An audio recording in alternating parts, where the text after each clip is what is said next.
Te doy la bienvenida al canal. Disfruta nuevos contenidos cada semana. El extraño caso de Benjamin Button es el relato elegido en esta ocasión y forma parte de Cuentos Reunidos de Francis Scott Fitzgerald.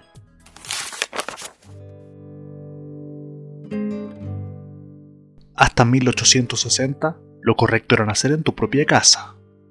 Hoy, según me dicen, los grandes dioses de la medicina han establecido que los primeros llantos del recién nacido deben ser emitidos en la atmósfera séptica de un hospital, preferiblemente en un hospital elegante.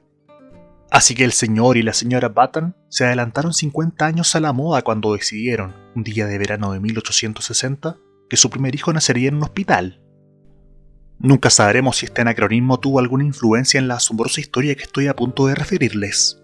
Les contaré lo que ocurrió y dejaré que juzguen por sí mismos. Los Button gozaban de una posición envidiable, tanto social como económica, en el Baltimore de antes de la guerra. Estaban emparentados con esta o aquella familia, lo que, como todo sureño sabía, les daba el derecho a formar parte de la inmensa aristocracia que habitaba la Confederación. Era su primera experiencia en lo que atañe a la antigua y encantadora costumbre de tener hijos. Naturalmente, el señor Button estaba nervioso.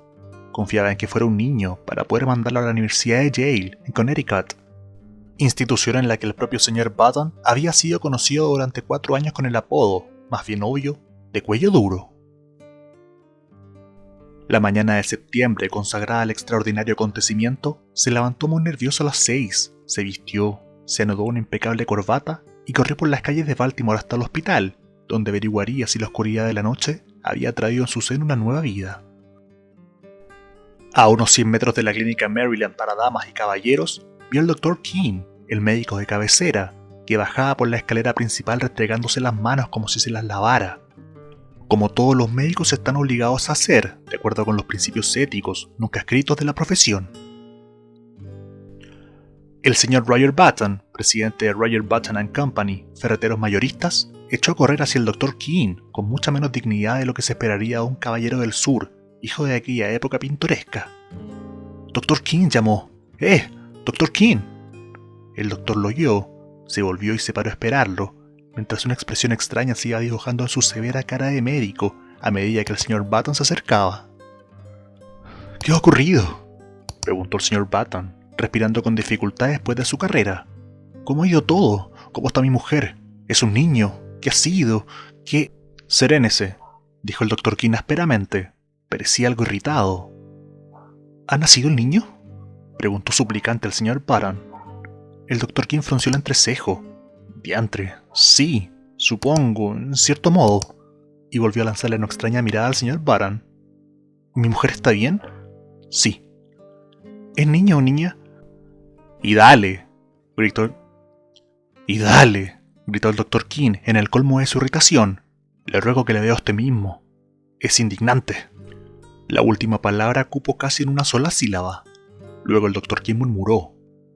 ¿Usted cree que un caso como este mejorará mi reputación profesional? Otro caso así sería mi ruina, la ruina de cualquiera.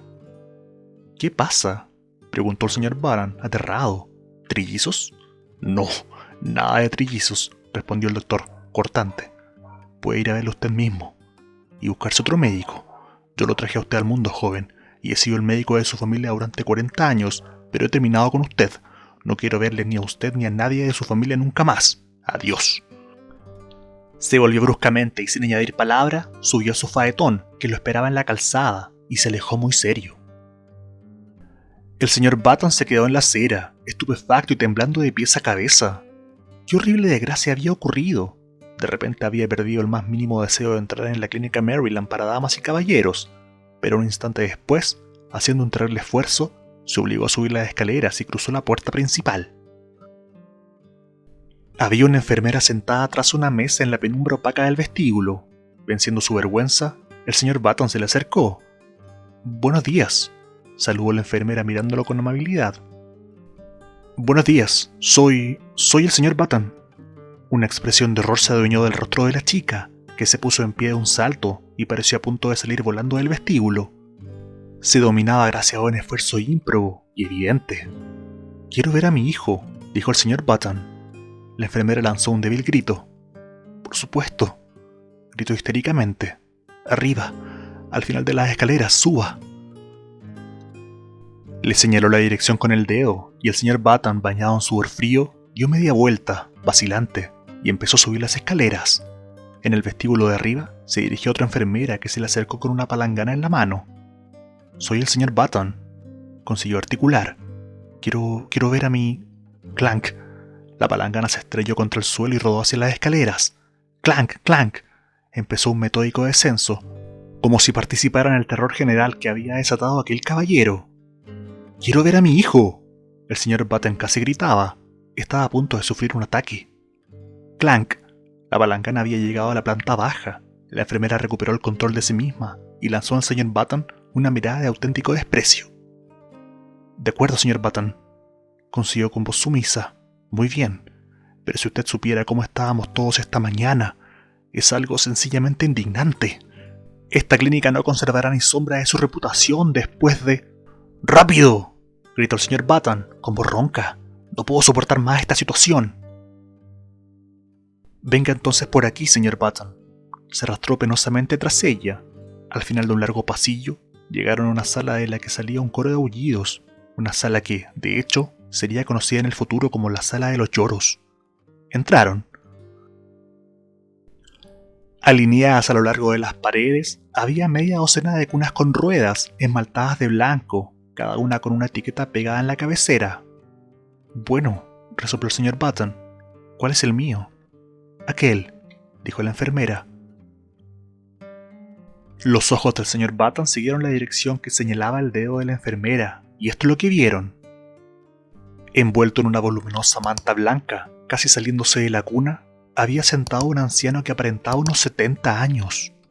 Sus escasos cabellos eran casi blancos, y del mentón le caía una larga barba color humo, que ondeaba absurdamente de acá para allá, abanicada por la brisa que entraba por la ventana.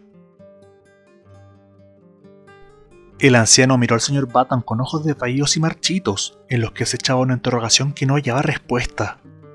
«¿Estoy loco?», tronó el señor Button, transformando su miedo en rabia. «¿O la clínica quiere gastarme una broma de mal gusto?» «A nosotros no nos parece ninguna broma», replicó la enfermera severamente. «Y no sé si usted está loco o no, pero lo que es absolutamente seguro es que ese es su hijo». El sudor frío se duplicó en la frente del señor Button. Cerró los ojos y volvió a abrirlos. Y miró. No era un error. Veía a un hombre de 70 años, un recién nacido de 70 años, un recién nacido al que las piernas se le salían de la cuna en la que descansaba. El anciano miró plácidamente al caballero y a la enfermera durante un instante, y de repente habló con voz cascada y vieja. «¿Eres mi padre?», preguntó. El señor Button y la enfermera se llevaron un terrible susto. «Porque si lo eres», prosiguió el anciano quejumbrosamente, «me gustaría que me sacaras de este sitio, o al menos quisieras que me trajeran a una mecedora cómoda». «Pero en nombre de Dios, ¿de dónde has salido? ¿Quién eres tú?», estañó el señor Button exasperado. «No te puedo decir exactamente quién soy», replicó la voz quejumbrosa, «porque solo hace unas cuantas horas que he nacido, pero mi apellido es Button, no hay duda». «Mientes, eres un impostor». El anciano se volvió cansinamente hacia la enfermera. «Bonito modo de recibir a un hijo recién nacido», se lamentó con voz débil.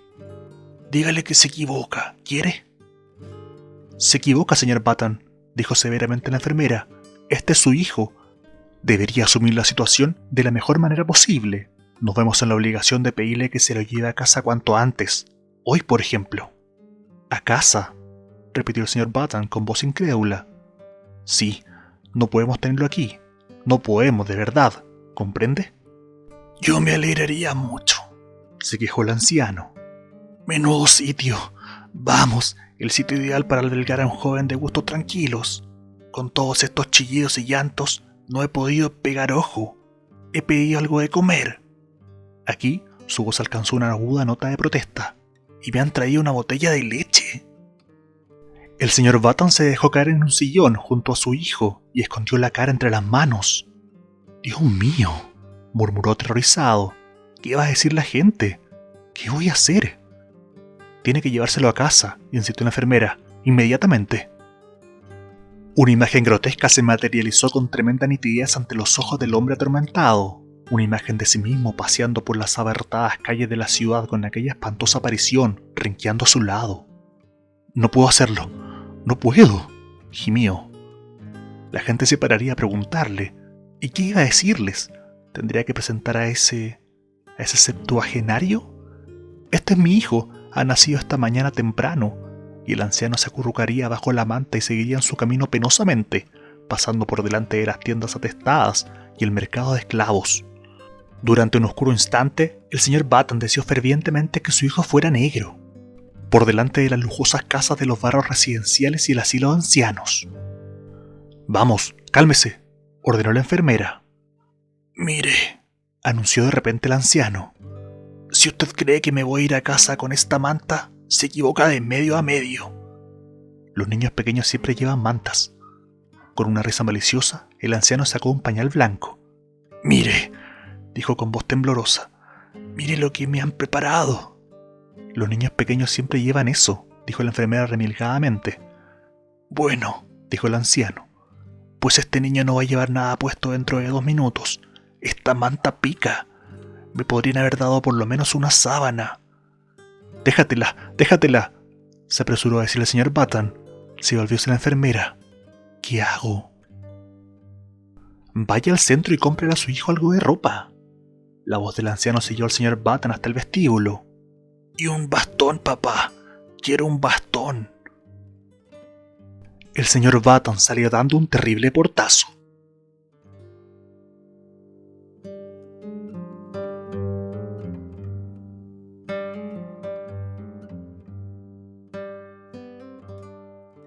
«Buenos días», dijo el señor Button, nervioso, al dependiente de la mercería Chesapeake.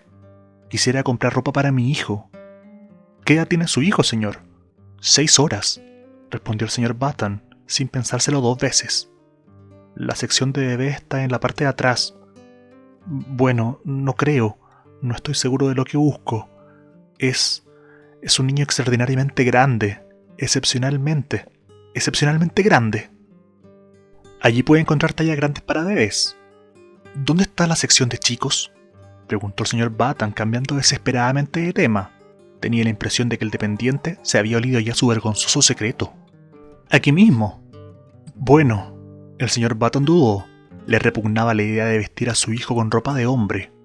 Si, por ejemplo, pudiera encontrar un traje de chico grande, muy grande, podría cortar aquella larga y horrible barba y teñir las canas.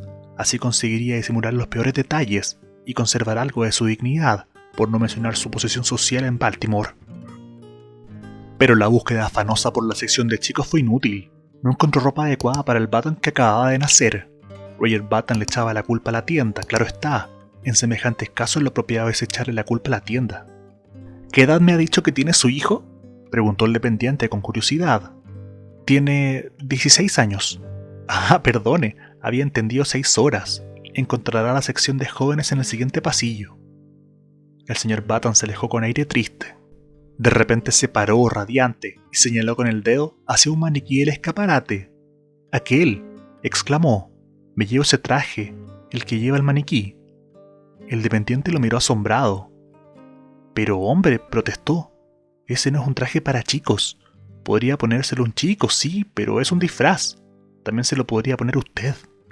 «Envuélvamelo», insistió el cliente, nervioso. «Es lo que buscaba». El sorprendido dependiente obedeció. De vuelta en la clínica, el señor Button entró en la sala de los recién nacidos y casi le lanzó el paquete a su hijo. «Aquí tienes ropa», le espetó. El anciano desenvolvió el paquete y examinó su contenido con mirada burlona. «Me parece un poco ridículo», se quejó. «No quiero que me conviertan en un mono de...». «Tú sí que me has convertido en un mono», estalló el señor Button, feroz. «Es mejor que no pienses en lo ridículo que pareces. Ponte la ropa. O te pegaré». Le costó pronunciar la última palabra, aunque consideraba que era lo que debía decir. «De acuerdo, padre». Era una grotesca simulación de respeto filial. «Tú has vivido más. Tú sabes más. Como tú digas». Como antes, el sonido de la palabra padre estremeció violentamente al señor Button. «Y date prisa». Me estoy dando prisa, padre. Cuando su hijo acabó de vestirse, el señor Button lo miró desolado. El traje se componía de calcetines de lunares, leotardos rosa y una blusa con cinturón y un amplio cuello blanco. Sobre el cuello ondeaba la larga barba blanca que casi llegaba a la cintura. No producía buen efecto. ¡Espera! El señor Button empuñó unas tijeras de quirófano y con 3 rápidos tijeretazos cercenó gran parte de la barba. Pero a pesar de la mejora, el conjunto distaba mucho de la perfección. La greña enmarañada que aún quedaba, los ojos acuosos, los dientes de viejo, producían un raro contraste con aquel traje tan alegre. El señor Button, sin embargo, era obstinado. Alargó una mano. «Vamos», dijo con severidad. Su hijo le cogió de la mano confiadamente. «¿Cómo me vas a llamar, papi?», preguntó con voz temblorosa cuando salían de la sala de los recién nacidos. «¿Nene a secas hasta que pienses un nombre mejor?». El señor Button gruñó. «No sé», respondió agriamente. «Creo que te llamaremos Matusalén».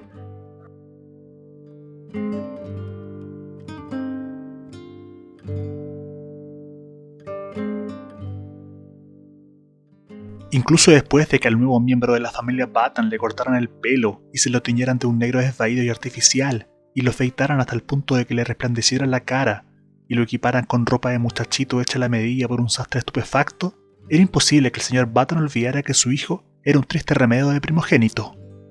Aunque encorvado por la edad, Benjamin Button, pues este nombre le pusieron en vez del más apropiado, aunque demasiado pretencioso, de Matusalén, medía 1,75 m. La ropa no disimulaba la estatura, ni la depilación y el tinte de las cejas ocultaban el hecho de que los ojos que había dejado estaban apagados, húmedos y cansados. Y en cuanto vio al recién nacido, la niñera que los Button habían contratado abandonó la casa, sensiblemente indignada. Pero el señor Button persistió en su propósito inamovible. Benjamin era un niño, y como un niño había que tratarlo. Al principio sentenció que, si a Benjamin no le gustaba la leche templada, se quedaría sin comer, pero por fin cedió y dio permiso para que su hijo tomara pan y mantequilla, e incluso, tras un pacto, harina de avena.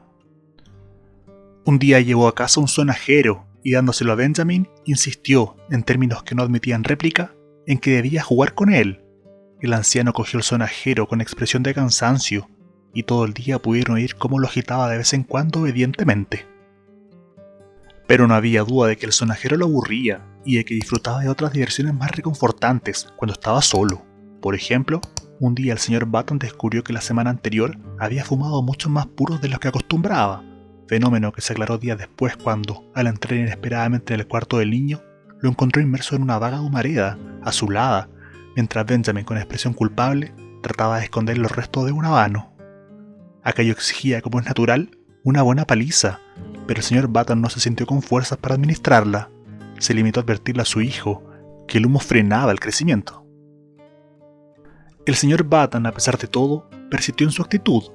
Llevó a casa soldaditos de plomo, llevó trenes de juguete, llevó grandes y preciosos animales de trapo, y para darle veracidad a la ilusión que estaba creando, al menos para sí mismo, preguntó con vehemencia al dependiente de la juguetería si el pato rosa desteñiría si el niño se lo metía en la boca.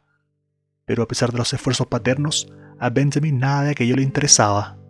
Se escabullía por las escaleras de servicio y volvía a su habitación con un volumen de la Enciclopedia Británica, ante el que podía pasar absorto una tarde entera, mientras las vacas de trapo y el arca de Noé yacían abandonadas en el suelo. Contra una tosudez semejante, los esfuerzos del señor Button sirvieron de poco.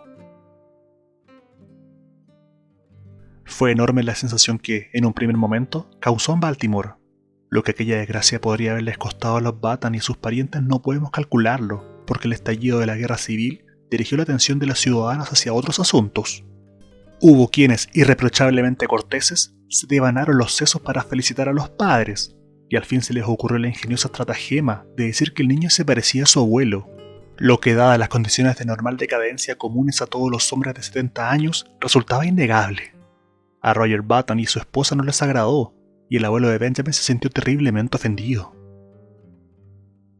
Benjamin, en cuanto salió de la clínica, se tomó la vida como venía. Invitaron a algunos niños para que jugaran con él, y pasó una tarde agotadora intentando encontrarles algún interés al trompo y a las canicas. Incluso se las arregló para romper, casi sin querer, una ventana de la cocina con un tirachinas, hazaña que complació secretamente a su padre. Desde entonces Benjamin se las ingeniaba para romper algo todos los días, pero hacía cosas así porque era lo que esperaban de él y porque era servicial por naturaleza. Cuando la hostilidad inicial de su abuelo desapareció, Benjamin y aquel caballero encontraron un enorme placer en su mutua compañía. Tan alejados en edad y experiencia, podían pasarse horas y horas sentados, discutiendo como viejos compinches, con monotonía incansable, los lentos acontecimientos de la jornada. Benjamin se sentía más a sus anchas con su abuelo que con sus padres, que parecían tener una especie de temor invencible y reverencial, y a pesar de la autoridad dictatorial que ejercían, a menudo le trataban de usted. Benjamin estaba tan asombrado como cualquiera por la avanzada edad física y mental que aparentaba al nacer. Leyó revistas de medicina, pero por lo que pudo ver, no se conocía ningún caso semejante al suyo. Ante la insistencia de su padre, hizo sinceros esfuerzos por jugar con otros niños, y a menudo participó en los juegos más pacíficos. El fútbol lo trastornaba demasiado, y temía que, en caso de fractura, sus huesos de viejo se negaran a soldarse. Cuando cumplió 5 años lo mandaron al parvulario, donde lo iniciaron en el arte de pegar papel verde sobre papel naranja, de hacer mantelitos de colores y construir infinitas cenefas. Tenía propensión a adormilarse e incluso a dormirse en la mitad de esas tareas, costumbre que irritaba y asustaba a su joven profesora. Para su alivio, la profesora se quejó a sus padres y estos lo sacaron del colegio. Los Button dijeron a sus amigos que el niño era demasiado pequeño. Cuando cumplió 12 años, los padres ya se habían habituado a su hijo. La fuerza de la costumbre es tan poderosa que ya no se daban cuenta de que era diferente a todos los niños, salvo cuando alguna anomalía curiosa les recordaba el hecho. Pero un día, pocas semanas después de su 12º cumpleaños, mientras se miraba al espejo, Benjamin hizo, o creyó hacer, un asombroso descubrimiento. ¿Lo engañaba la vista o le había cambiado el pelo? ¿Del blanco a un gris acero? ¿Bajo el tinte en sus 12 años de vida? ¿Era ahora menos pronunciada la red de arrugas de su cara? ¿Tenía la piel más saludable y firme, incluso con algo del buen color que da el invierno? No podía decirlo. Sabía que ya no andaba encorvado y que sus condiciones físicas habían mejorado desde sus primeros días de vida. ¿Será que...? Pensó en lo más hondo, o más bien, apenas se atrevió a pensar. Fue a hablar con su padre. «Ya soy mayor», anunció con determinación. «Quiero ponerme pantalones largos». Su padre dudó. «Bueno», dijo por fin, «no sé. 14 años es la edad adecuada para ponerse pantalones largos, y tú solo tienes 12. Pero tienes que admitir», protestó Benjamin, «que estoy muy grande para la edad que tengo». Su padre lo miró, fingiendo entregarse a laboriosos cálculos. «Ah, no estoy muy seguro de eso», dijo. «Yo era tan grande como tú a los 12 años». No era verdad. Aquella afirmación formaba parte del pacto secreto que Roger Button había hecho consigo mismo para creer en la normalidad de su hijo. Llegaron por fin a un acuerdo. Benjamin continuaría teñiéndose el pelo, pondría más empeño en jugar con los chicos de su edad y no usaría las gafas ni llevaría bastón por la calle. A cambio de tales concesiones, recibió permiso para su primer traje de pantalones largos.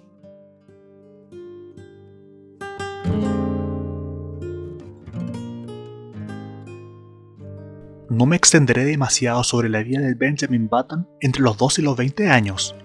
Baste recordar que fueron años de normal decrecimiento. Cuando Benjamin cumplió los 18, estaba tan derecho como un hombre de 50. Tenía más pelo, gris oscuro. Su paso era firme, su voz había perdido el temblor cascado. Ahora era más baja, la voz de un saludable barítono. Así que su padre lo mandó a Connecticut para que hiciera el examen de ingreso en la Universidad de Yale. Benjamin superó el examen y se convirtió en alumno de primer curso. 3 días después de matricularse recibió una notificación del señor Hart, secretario de la universidad, que lo citaba en su despacho para establecer el plan de estudios. Benjamin se miró al espejo. Necesitaba volver a tintarse el pelo, pero después de buscar angustiosamente en el cajón de la cómoda, descubrió que no estaba la botella de tinte marrón. Se acordó entonces, se le había terminado el día anterior y la había tirado. Estaba en apuros. Tenía que presentarse en el despacho del secretario dentro de 5 minutos. No había solución. Tenía que ir tal y como estaba. Y fue. «Buenos días», dijo el secretario educadamente. «¿Habrá venido para interesarse por su hijo?» «Bueno, la verdad es que soy Button», empezó a decir Benjamin, pero el señor Hart lo interrumpió. «Encantado de conocerle, señor Button. Estoy esperando a su hijo de un momento a otro. ¡Soy yo!, explotó Benjamin. Soy alumno de primer curso. ¿Cómo? Soy alumno de primero. Bromea usted, claro. En absoluto. El secretario frunció el entrecejo y echó una ojeada a una ficha que tenía delante. Bueno, según mis datos, el señor Benjamin Button tiene 18 años. Esa edad tengo, corroboró Benjamin, enrojeciendo un poco. El secretario lo miró con un gesto de fastidio. No esperará que me lo crea, ¿no? Benjamin sonrió con un gesto de fastidio. Tengo 18 años, repitió. El secretario señaló con determinación la puerta. Fuera, dijo. Váyase de la universidad y de la ciudad. Es usted un lunático peligroso. Tengo 18 años. El señor Hart abrió la puerta. ¡Qué ocurrencia!, gritó. Un hombre de su edad intentando matricularse en primero. Tiene 18 años, ¿no? Muy bien, le doy 18 minutos para que usted abandone la ciudad. Benjamin Button salió con dignidad del despacho, y media docena de estudiantes que esperaban en el vestíbulo lo siguieron intrigados con la mirada. Cuando hubo recorrido unos metros, se volvió y, enfrentándose al enfurecido secretario, que aún permanecía en la puerta, repitió con voz firme: «¡Tengo 18 años!». Entre un coro de risas disimuladas procedentes del grupo de estudiantes, Benjamin salió. Pero no quería el destino que escapara con tanta facilidad. En su melancólico paseo hacia la estación de ferrocarril, se dio cuenta de que lo seguía un grupo, luego un tropel, y por fin una muchedumbre de estudiantes. Se había corrido la voz de que un lunático había aprobado el examen de ingreso en Yale y pretendía hacerse pasar por un joven de 18 años. Una excitación febril se apoderó de la universidad. Hombres sin sombreros se precipitaban fuera de las aulas. El equipo de fútbol abandonó el entrenamiento y se unió a la multitud. Las esposas de los profesores, con la cofia torcida y el polizón mal puesto, corrían y gritaban tras la comitiva, de la que procedía una serie incesante de comentarios dirigidos a los delicados sentimientos de Benjamin Button. «Debe ser el judío errante. A su edad debería ir al instituto. Mirad al niño prodigio. Creería que esto era un asilo de ancianos. Que se vaya a Harvard». Benjamin aceleró el paso y pronto echó a correr. Ya les enseñaría. Iría a Harvard y se arrepentirían de aquellas burlas irreflexivas. A salvo en el tren de Baltimore, sacó la cabeza por la ventanilla. «¡Os arrepentiréis!», gritó. «Ja, ja, ja», rieron los estudiantes. «Ja, ja, ja». Fue el mayor error que la Universidad de Yale haya cometido en su historia.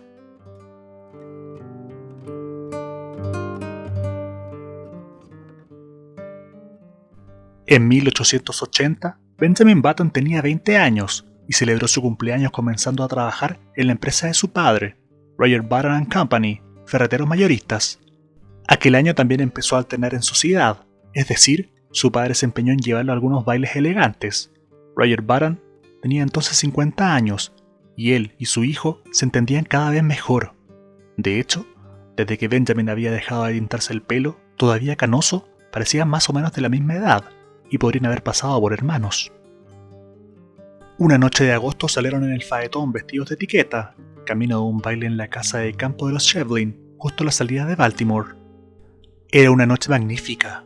La luna llena bañaba la carretera con un apagado color platino, y en el aire inmóvil, la cosecha de flores tardías exhalaba aromas que eran como risas suaves, con sordina. Los campos, alfombrados de trigo reluciente, brillaban como si fuera de día. Era casi imposible no emocionarse ante la belleza del cielo. Casi imposible. «El negocio de la mercería tiene un gran futuro», estaba diciendo Roger Button. No era un hombre espiritual. Su sentido de la estética era rudimentario. «Los viejos ya tenemos poco que aprender», observó profundamente. «Sois vosotros, los jóvenes con energía y vitalidad, los que tenéis un gran futuro por delante». Las luces de la casa de campo de los Shevlin surgieron al final del camino. Ahora les llegaba un rumor, como un suspiro inacabable. Podía ser la queja de los violines o el susurro del trigo plateado bajo la luna. Se detuvieron tras un distinguido carruaje cuyos pasajeros se apaleaban ante la puerta. Bajó una dama, la siguió un caballero de mediana edad, y por fin apareció otra dama, una joven bella como el pecado. Benjamin se sobresaltó. Fue como si una transformación química disolviera y recompusiera cada partícula de su cuerpo. Se apoderó de él cierta rigidez. La sangre le afluyó a las mejillas y a la frente, y sintió en los oídos el palpitar constante de la sangre. Era el primer amor. La chica era frágil y delgada, de cabellos cenicientos a la luz de la luna y color miel bajo las chimporreantes lámparas del pórtico. Llevaba echada sobre los hombros una mantilla española de amarillo más pálido, con bordados en negro. Sus pies eran relucientes capullos que asomaban bajo el traje con polizón.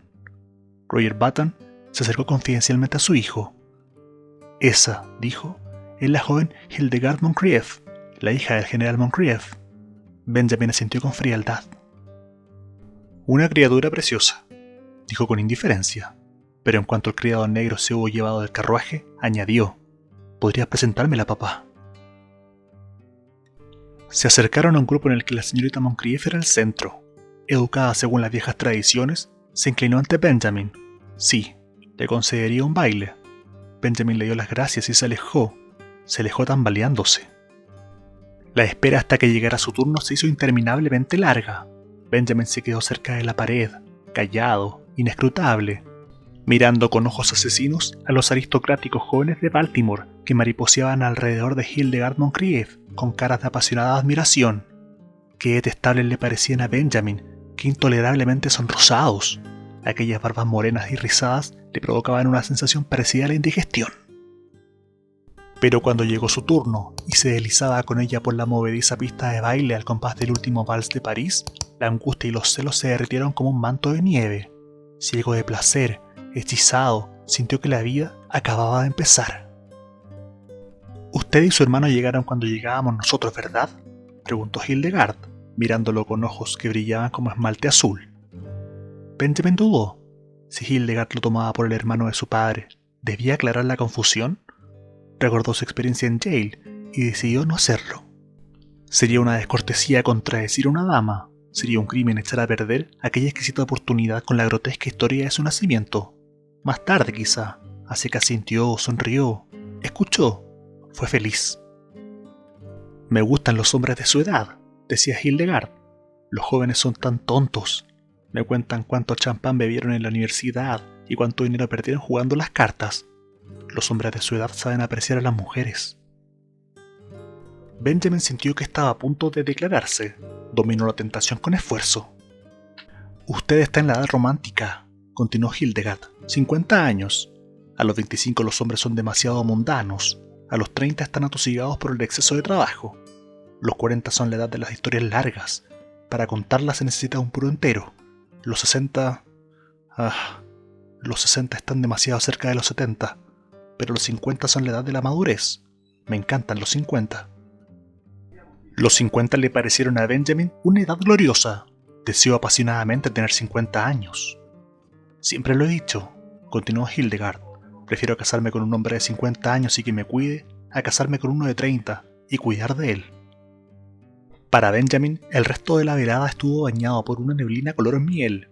Hildegard le concedió 2 bailes más y descubrieron que estaban maravillosamente de acuerdo en todos los temas de actualidad. Darían un paseo en Calais el domingo y hablarían más detenidamente. Volviendo a casa en el faetón, justo antes de romper el alba, cuando empezaban a zumbar las primeras abejas y la luna consumida brillaba débilmente en la niebla fría, Benjamin se dio cuenta vagamente de que su padre estaba hablando de ferretería al por mayor. «¿Qué asunto propones que tratemos, además de los clavos y los martillos?», decía el señor Button. «Los besos», respondió Benjamin, distraído. «¿Los besos?», exclamó Roger Button. «Pero si acaba de hablar de besos y básculas». Benjamin lo miró aturdido, y el cielo hacia el este reventó de luz, y una oropéndola bostezó entre los árboles que pasaban veloces.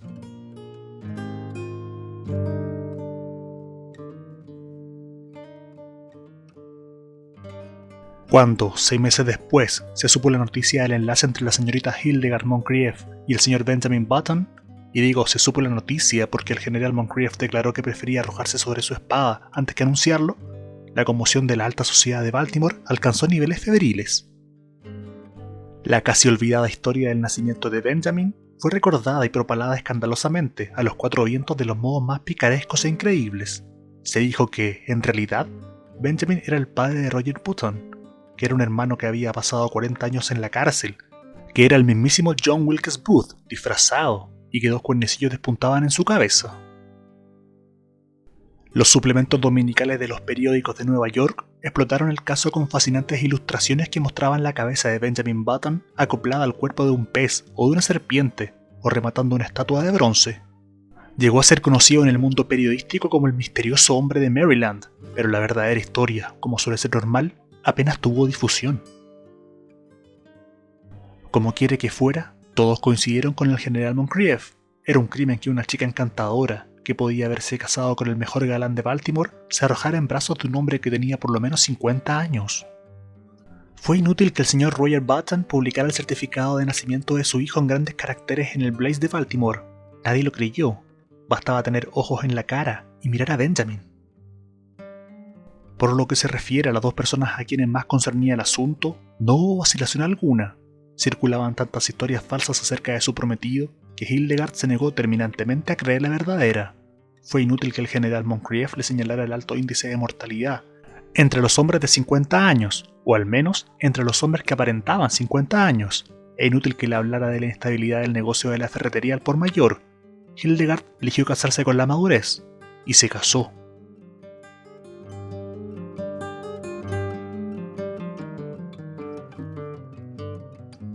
En una cosa al menos, los amigos de Hildegard Moncrief se equivocaron. El negocio de ferretería al por mayor prosperó de manera asombrosa. En los 15 años que transcurrieron entre la boda de Benjamin Button en 1880 y la jubilación de su padre en 1895, la fortuna familiar se había duplicado, gracias en gran medida al miembro más joven de la firma. No hay que decir que Baltimore acabó acogiendo a la pareja en su seno. Incluso el anciano general Moncrief llegó a reconciliarse con su yerno cuando Benjamin le dio el dinero necesario para sacar a la luz su historia de la guerra civil en 30 volúmenes, que había sido rechazada por 9 destacados editores. 15 años provocaron muchos cambios en el propio Benjamin. Le parecía que la sangre le corría con un nuevo vigor por las venas. Empezó a gustarle levantarse por la mañana, caminar con paso enérgico por la calle concurrida y soleada, trabajar incansablemente en sus envíos de martillos y cargamentos de clavos. Fue en 1890 cuando logró su mayor éxito en los negocios. Lanzó la famosa idea de que todos los clavos usados para clavar cajas destinadas al transporte de clavos son propiedad del transportista, propuesta que, con rango de proyecto de ley, fue aprobada por el presidente del Tribunal Supremo, el señor Fossil, y ahorró a Roger Button & Company, ferreteros mayoristas, más de 600 clavos anuales. Y Benjamin descubrió que lo atraía cada vez más el lado alegre de la vida. Típico de su creciente entusiasmo por el placer fue el hecho de que se convirtiera en el primer hombre de la ciudad de Baltimore que poseyó y condujo un automóvil.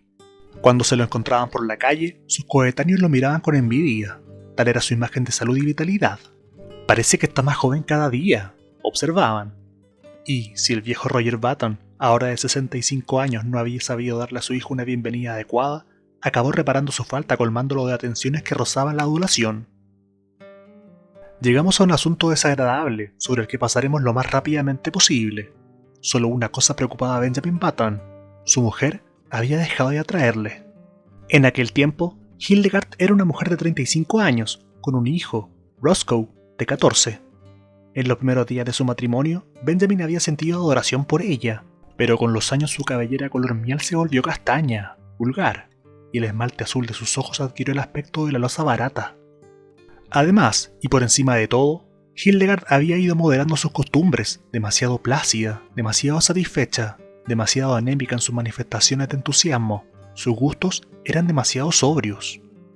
Cuando eran novios, ella era la que arrastraba a Benjamin a bailes y cenas, pero ahora era al contrario. Hildegard lo acompañaba siempre en sociedad, pero sin entusiasmo, consumida ya por esa sempiterna inercia que viene a vivir un día con nosotros y se queda a nuestro lado hasta el final. La insatisfacción de Benjamin se hizo cada vez más profunda. Cuando estalló la guerra hispano-norteamericana en 1898, su casa le ofrecía tan pocos atractivos que decidió alistarse en el ejército.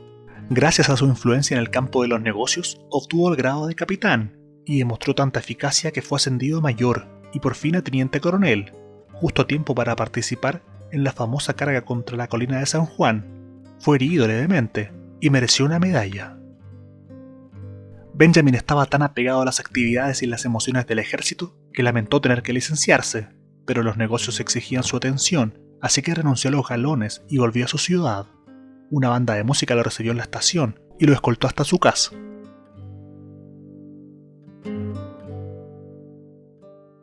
Hildegard, ondeando una gran bandera de seda, lo recibió en el porche, y en el momento preciso de besarla, Benjamin sintió que el corazón le daba un vuelco. Aquellos 3 años habían tenido un precio. Hildegard era ahora una mujer de 40 años y una tenue sombra gris se insinuaba ya en su pelo. El descubrimiento lo entristeció. Cuando llegó a su habitación, se miró en el espejo, se acercó más y examinó su cara con ansiedad, comparándola con una foto en la que aparecía en uniforme, una foto de antes de la guerra. «Dios santo», dijo en voz alta. El proceso continuaba. No había la más mínima duda. Ahora aparentaba tener 30 años. En vez de alegrarse, se preocupó. Estaba rejuveneciendo. Hasta entonces había creído que, cuando alcanzara una edad corporal equivalente a su edad en años, cesaría el fenómeno grotesco que había caracterizado su nacimiento. Se estremeció. Su destino le pareció horrible, increíble. Volvió a la planta principal. Hildegard lo estaba esperando. Parecía enfadada, y Benjamin se preguntó si habría descubierto al fin que pasaba algo malo. E intentando aliviar la tensión, abordó el asunto durante la comida, de la manera más delicada que se le ocurrió. «Bueno», observó en tono desenfadado, «todos dicen que parezco más joven que nunca». Hildegard lo miró con desdén y sollozó. «¿Y te parece algo de lo que presumir?» «No estoy presumiendo», aseguró Benjamin, incómodo. Ella volvió a sollozar. «Vaya idea», dijo, y agregó un instante después. «Creía que tendrías el suficiente amor propio como para acabar con esto». «¿Y cómo?», preguntó Benjamin. «No voy a discutir contigo», replicó su mujer, «pero hay una manera apropiada de hacer las cosas y una manera equivocada. Si tú has decidido ser distinto a todos, me figuro que no puedo impedírtelo, pero la verdad es que no me parece muy considerado de tu parte». «Pero Hildegard, yo no puedo hacer nada». «Sí que puedes, pero eres un cabezón, solo eso. Estás convencido de que tienes que ser distinto. Has sido siempre así y lo seguirás siendo, pero piensa, solo un momento, ¿qué pasaría si todos compartieran tu manera de ver las cosas? ¿Cómo sería el mundo?». Se trataba de una discusión estéril, sin solución, así que Benjamin no contestó, y desde aquel instante un abismo comenzó a abrirse entre ellos, y Benjamin se preguntaba qué fascinación podía haber ejercido Hildegard sobre él en otro tiempo.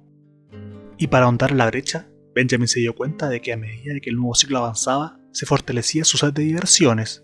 No había fiesta en Baltimore en la que no se le viera bailar con las casadas más hermosas y charlar con las debutantes más solicitadas, disfrutando de los encantos de su compañía, mientras su mujer, como una viuda de mal agüero, se sentaba entre las madres y las tías vigilantes para observarlo con altiva desaprobación o seguirlo con ojos solemnes, perplejos y acusadores.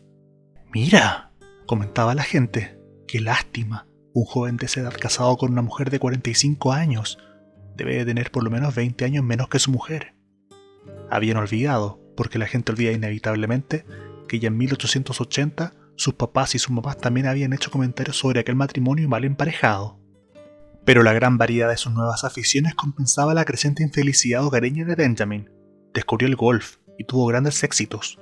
Se entregó al baile. En 1906 era un experto en el Boston y en 1908 era considerado un experto en el Maxis, mientras que en 1909 su Castle Walk fue la envidia de todos los jóvenes de la ciudad. Su vida social naturalmente se mezcló hasta cierto punto con sus negocios, pero ya llevaba 25 años dedicado en cuerpo y alma a la ferretería El Por Mayor y pensó que iba siendo hora de que se hiciera cargo del negocio su hijo Roscoe, que había terminado sus estudios en Harvard. Y de hecho, a menudo confundían a Benjamin con su hijo. Semejante confusión agradaba a Benjamin, que olvidó pronto el miedo insidioso que lo había invadido a su regreso de la guerra hispano-norteamericana. Su aspecto le producía ahora un placer ingenuo. Solo tenía una contraindicación aquel delicioso encuentro. Detestaba aparecer en público con su mujer. Hildegard tenía casi 50 años, y cuando la veía, se sentía completamente absurdo.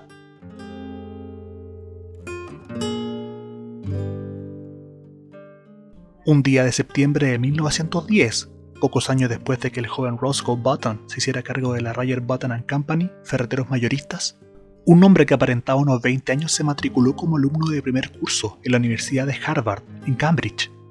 No cometió el error de anunciar que nunca volvería a cumplir los 50, ni mencionó el hecho de que su hijo había obtenido su licenciatura en la misma institución 10 años antes. Fue admitido y casi desde el primer día alcanzó una relevante posición en su curso, en parte porque parecía un poco mayor que los otros estudiantes de primero, cuya media de edad rondaba los 18 años. Pero su éxito se debió fundamentalmente al hecho de que en el partido de fútbol contra Yale jugó de forma tan brillante, con tanto brío y tanta furia fría e implacable, que marcó 7 touchdowns y 14 goles de campo a favor de Harvard, y consiguió que los 11 hombres de Yale fueran sacados uno a uno del campo, inconscientes. Se convirtió en el hombre más célebre de la universidad. Aunque parezca raro, en tercer curso apenas sí fue capaz de formar parte del equipo. Los entrenadores dijeron que había perdido peso, y los más observadores repararon en que no era tan alto como antes. Ya no marcaba touchdown. Lo mantenían en el equipo con la esperanza de que su enorme reputación sembrara el terror y la desorganización en el equipo de Yale. En el último curso, ni siquiera lo incluyeron en el equipo. Se había vuelto tan delgado y frágil, y un día unos estudiantes de segundo lo confundieron con un novato, incidente que lo humilló profundamente. Empezó a ser conocido como una especie de prodigio, un alumno de los últimos cursos que quizá no tenía más de 16 años, y a menudo lo escandalizaba la mundanería de algunos de sus compañeros. Los estudios le parecían más difíciles, demasiado avanzados. Había oído a sus compañeros hablar de St. Midas, famoso colegio preuniversitario, en el que muchos de ellos se habían preparado para la universidad, y decidió que, cuando acabara la licenciatura, se matricularía en el St. Midas, donde entre chicos de su complexión estaría más protegido y la vida sería más agradable. Terminó los estudios en 1914 y volvió a su casa, a Baltimore, con el título de Harvard en el bolsillo. Hildegard residía ahora en Italia, así que Benjamin se fue a vivir con su hijo Roscoe. Pero, aunque fue recibido como de costumbre, era evidente que el afecto de su hijo se había enfriado. Incluso manifestaba cierta tendencia a considerar un estorbo a Benjamin cuando vagaba por la casa presa de melancolía de adolescente. Roscoe se había casado, ocupaba un lugar prominente en la vida social de Baltimore y no deseaba que en torno a su familia se suscitara el menor escándalo.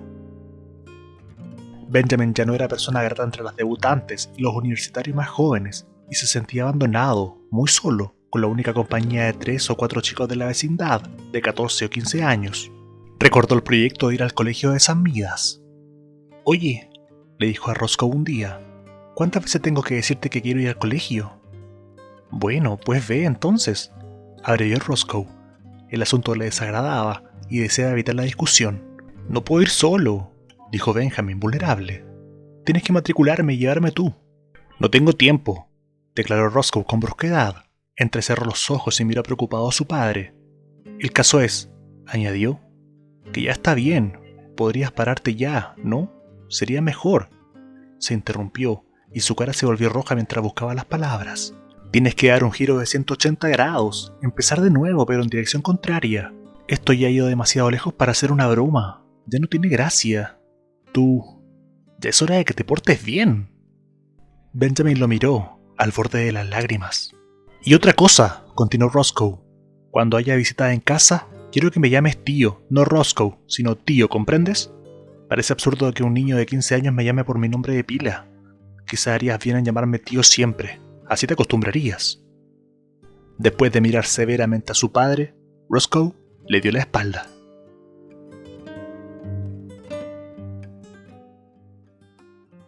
Cuando terminó esta discusión, Benjamin, muy triste, subió a su dormitorio y se miró al espejo.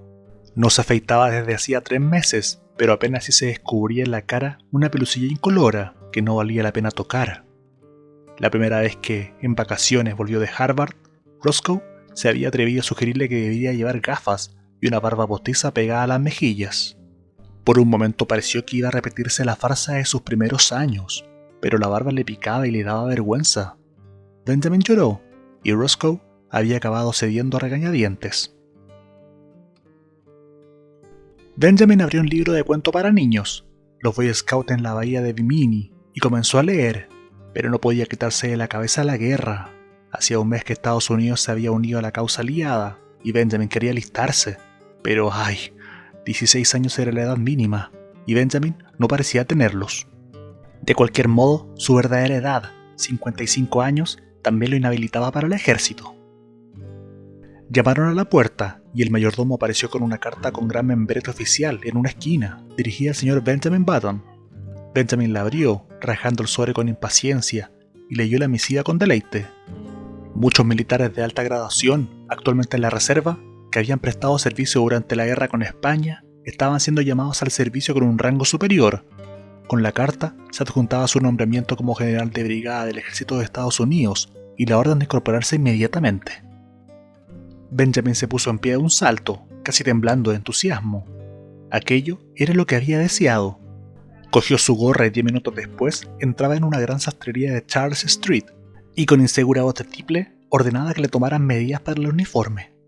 ¿Quieres jugar a los soldados, niño?, preguntó un dependiente, con indiferencia. Benjamin enrojeció. «Oiga, a usted no le importa lo que yo quiera», replicó con rabia. «Me llamo Button y vivo en la Mount Vernon Place, así que ya sabe quién soy». «Bueno», admitió el dependiente, titubeando. «Por lo menos sé quién es su padre». Le tomaron las medidas y una semana después estuvo listo el uniforme. Tuvo algunos problemas para conseguir los galones e insignias de general, porque el comerciante insistía en que una bonita insignia de la Asociación de Jóvenes Cristianas quedaría igual de bien y sería mucho mejor para jugar. Sin decirle nada a Roscoe, Benjamin salió de casa una noche y se trasladó en tren a Camp Mosby, en Carolina del Sur, donde debía asumir el mando de una brigada de infantería. En un sofocante día de abril, Benjamin llegó a las puertas del campamento, pagó el taxi que lo había llevado hasta allí, desde la estación, y se dirigió al centinela de guardia. «¡Que alguien recoja mi equipaje!», dijo enérgicamente. El centinela lo miró con mala cara. «Dime», observó, «¿a dónde vas disfrazado de general, niño?».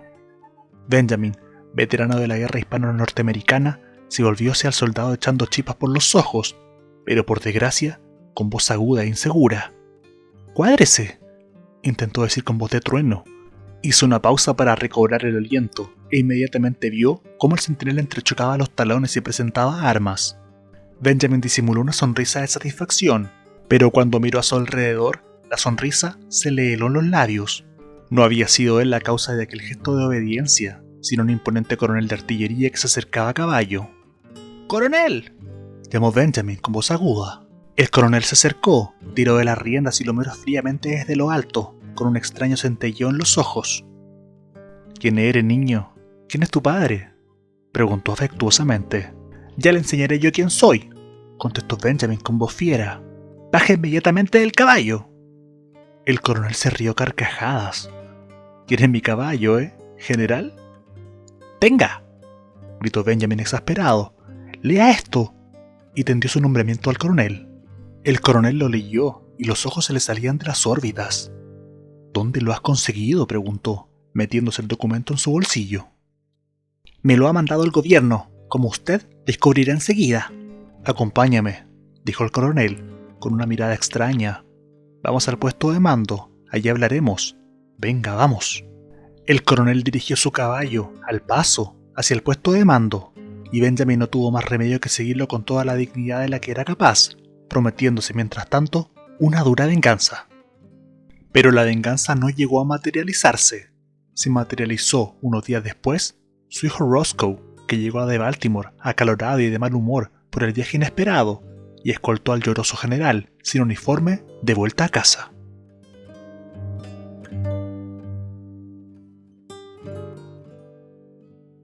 En 1920 nació el primer hijo de Roscoe Button. Durante las fiestas de rigor, a nadie se le ocurrió mencionar que el chiquillo mugriento que aparentaba unos 10 años de edad y jugueteaba por la casa con soldaditos de plomo y un circo en miniatura era el mismísimo abuelo del recién nacido. A nadie le molestaba aquel chiquillo de cara fresca y alegre en la que a veces se adivinaba una sombra de tristeza, pero para Roscoe Button su presencia era una fuente de preocupaciones. En el idioma de su generación, Roscoe no consideraba que el asunto reportara la menor utilidad. Le parecía que su padre, negándose a parecer un anciano de 60 años, no se comportaba como un hombre de pelo en pecho. Esta era la expresión preferida por Roscoe, sino de un modo perverso y estrafalario. Pensar en aquel asunto más de media hora lo ponía al borde de la locura. Roscoe creía que los hombres con nervios de acero debían mantenerse jóvenes, pero llevar las cosas a tal extremo no reportaba ninguna utilidad. Y en este punto Roscoe interrumpía sus pensamientos. 5 años más tarde, el hijo de Roscoe había crecido lo suficiente para jugar con el pequeño Benjamin bajo la supervisión de la misma niñera. Roscoe los llevó a los dos al parvulario el mismo día, y Benjamin descubrió que jugar con tiras de papel de colores y hacer mantelitos y cenefas y curiosos y bonitos dibujos era el juego más fascinante del mundo. Una vez se portó mal y tuvo que quedarse en un rincón y lloró, pero casi siempre las horas transcurrían felices en aquella habitación alegre, donde la luz del sol entraba por las ventanas y la amable mano de la señorita Bailey de vez en cuando se posaba sobre su pelo despeinado. Un año después el hijo de Roscoe pasó primer grado, pero Benjamin siguió en el parvulario. Era muy feliz. Algunas veces, cuando otros niños hablaban de lo que harían cuando fueran mayores, una sombra acusaba su carita como si de un modo vago, por él, se diera cuenta de que eran cosas que él nunca compartiría. Los días pasaban con el aire de monotonía. Volvió por tercer año al parvulario, pero ya era demasiado pequeño para entender para qué servían las brillantes y llamativas tiras de papel. Lloraba porque los otros niños eran mayores y le daban miedo. La maestra habló con él, pero, aunque intentó comprender, no comprendió nada. Lo sacaron del parvulario. Su niñera, Nana, con su uniforme almidonado, pasó a ser el centro de su minúsculo mundo. Los días de sol iban de paseo al parque. Nana le señalaba con el dedo a un gran monstruo gris y decía «elefante», y Benjamin debía repetir la palabra, y aquella noche, mientras los desnudaran para acostarlo, le repetiría una y otra vez en voz alta «Leiante, elefante, leiante».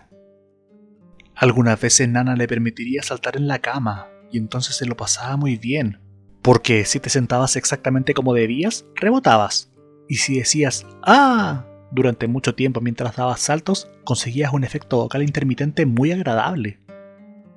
Le gustaba mucho coger del perchero un gran bastón y andar de acá para allá golpeando sillas y mesas, y diciendo «¡Pelea! ¡Pelea! ¡Pelea!». Si había visita, las señoras mayores chasqueaban la lengua a su paso, lo que le llamaba la atención, y las jóvenes intentaban besarlo, a lo que él se sometía con un ligero fastidio.